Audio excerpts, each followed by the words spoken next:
Hi Ravi sir, അല്ല mayor Ravi sir, താങ്കളോട് അന്ന് ഇന്നും റെസ്പെക്റ്റ് തന്നെയാണുള്ളത്. താങ്കളുടെ പ്രവർത്തനങ്ങളിൽ ചിലതൊക്കെ പാഴിപ്പോയെങ്കിലും മറ്റു ചിലതൊക്കെ റെസ്പെക്റ്റ് ചെയ്യേണ്ട കാര്യങ്ങൾ തന്നെയാണ്. ഓക്കെ, അവരവരുടെ തൊഴിലിനെ അല്ലെങ്കിൽ അവരവരുടെ വിലയിരുത്തലുകളൊക്കെ നല്ലതാണ്. പക്ഷേ മറ്റൊരു തൊഴിലിനെ തരം താഴ്ത്തിക്കൊണ്ടാവരുത്.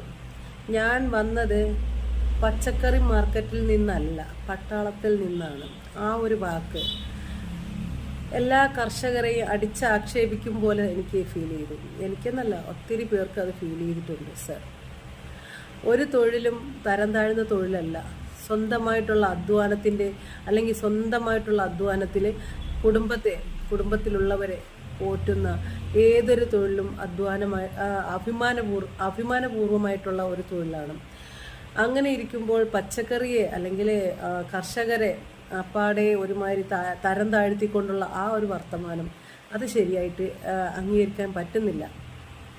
സാറിൻ്റെ ആ വാക്കുകളൊന്ന് തിരിച്ചെടുക്കേണ്ടി വരും. കാരണം എന്ന് വെച്ചാൽ ഒരിക്കലും ഒരു തൊഴിലിനെയും, അതിപ്പോൾ പച്ചക്കറി ആവട്ടെ അല്ലെങ്കിൽ ചെരുപ്പ് കുത്തിയാവട്ടെ, അതുമല്ല എന്നുണ്ടെങ്കിൽ ഒരു മീൻ കച്ചവടക്കാരനാവട്ടെ അല്ലെങ്കിൽ മീൻ പിടുത്തക്കാരനാവട്ടെ, ഒരു മത്സ്യത്തൊഴിലാളി ആവട്ടെ, ആര് തന്നെ ആയിരുന്നാലും ഏതൊരു തൊഴിലിനും അതിൻ്റേതായിട്ടുള്ള പ്രാധാന്യം അർഹിക്കുന്നുണ്ട്.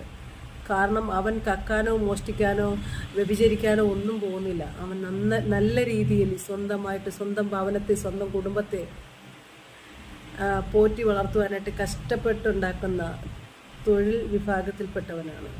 അപ്പോൾ തൊഴിൽ ചെയ്ത് ജീവിതം പോറ്റുന്നവരെ അടിച്ചാക്ഷേപിക്കും പോലെ ആയിപ്പോയി. പട്ടാളം നമ്മൾ റെസ്പെക്റ്റ് ചെയ്യുന്ന ഏറ്റവും വലിയൊരു സേനയാണ്. ഓക്കെ, പറയാം, അഭിമാനിക്കാം അതിൽ.